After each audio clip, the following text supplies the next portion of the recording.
পিছনে নামাজ পড়লে নামাজ হবে কি? জি হবে, তবে তার আকীদা মানহাজ যদি ঠিক থাকে। বাংলাদেশে কিন্তু প্রকৃত হানাফি নাই, কথা বুঝেছেন?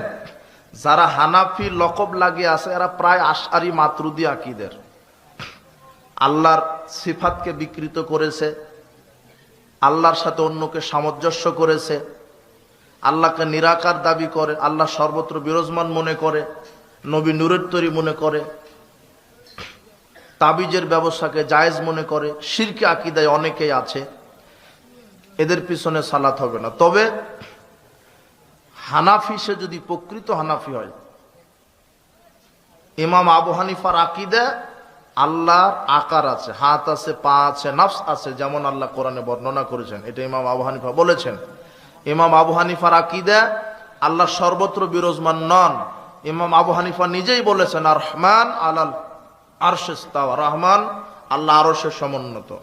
আর শেষ জীবনে তিনি বলেছেন ইজা সাহাল হাদিসু ফাহুয়া মাজহাবি, জেনে রেখো যখন তোমরা সঠিক সহি হাদিস পাবে সেটাই আমার মত, সেই মতে চলো, সহি হাদিস মতো চলো।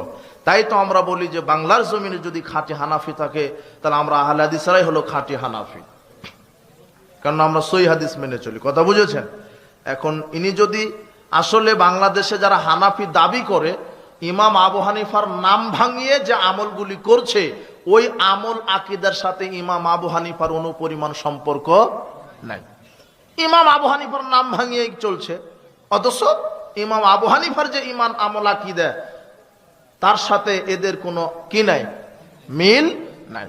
এই জন্য প্রকৃত যদি হানাফি হন, ইমাম আবু হানিফার মতো যদি আকীদা মানাজ হয়, তাহলে তার পিছনে সালাত আদায় করেন।